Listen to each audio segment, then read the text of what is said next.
Hello everyone, কেমন আছো তোমরা সবাই? আশা করছি ভালো আছো। আজকে তোমাদের সাথে একটা ইন্টারেস্টিং জিনিস শেয়ার করব। আমি একটা এমন মানুষ যে আগে খুব ফিট ছিলাম, রোগা ছিলাম। রোগা এখানে রোগা মোটাটা বডি শেমিংয়ের বিষয় নয়, এখানে ফিটনেসের বিষয়, অ্যাক্টিভ থাকার বিষয়। কিন্তু কোভিডের পর থেকে আমি খুবই ওয়েট গেইন করে ফেলেছি, যেটা নাকি এখন খুবই নজরে পড়ছে because I am getting very tired very easily. তো কাল থেকে গতকাল থেকে 7th মে থেকে আমি শুরু করলাম একটা 30 days চ্যালেঞ্জ। কারণ কী বলতো, আমরা এমন মানুষ যতক্ষণ না একটা চ্যালেঞ্জ স্টার্ট করছি, নিজেকে চ্যালেঞ্জ করছি বা তোমাদের সঙ্গে শেয়ার করছি, ওই জিনিসটা মেনটেন করা হবে না আমি জানি। দুদিন করেই থেমে যাব। সুতরাং কাল থেকে পোস্ট করা স্টার্ট করলাম।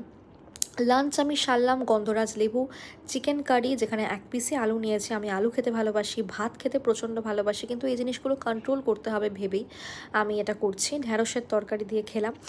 আর ভাতটা একটা ছোট্ট বাটি মেপে আমি নিয়ে নিয়েছি, যেটা আমি এভরিডে এখন কন্টিনিউ করব, তোমরা দেখতে পাবে। আর তারপরে সন্ধ্যাবেলা একটু কাঁচা ছোলা, টমেটো, পেঁয়াজ আর লেবু দিয়ে খেলাম। নুন আর সুগার আর সল্ট আমি একদম অ্যাভয়েড করছি, তাই নুন ছাড়াই ভাত খেয়েছি। পাতে নুন ছাড়া আমি কোনোদিন খেতে পারি না, স্পেশালি লেবু চেপে। তোমরা সবাই জানো যে খাওয়া সম্ভব হয়ে ওঠে না, কিন্তু অতটাও খারাপ লাগে না। আমরা মনকে বুঝিয়ে নিলে সব কিছুই সম্ভব হয়, আমি সেটাই দেখছি। আর রাতেও মাত্র 2টো রুটি আর ঢ্যাঁড়সের তরকারি দিয়ে আমি ডিনারটা সেরে ফেললাম কালকে অফিসে বসে। কারণ আমি ভেবেই নিয়েছিলাম যে 2টো রুটির চেয়ে বেশি খাবো না। যখন খিদে মিটে যাবে তখনই খাওয়াটা স্টপ করে ফেলতে হবে। আর একটু খিদে পেয়েছিল, তাই পরের দিকে একটু দইও খেয়েছিলাম। তো চলো, তোমরা কমেন্টে বলো সবাই কেমন লাগবে।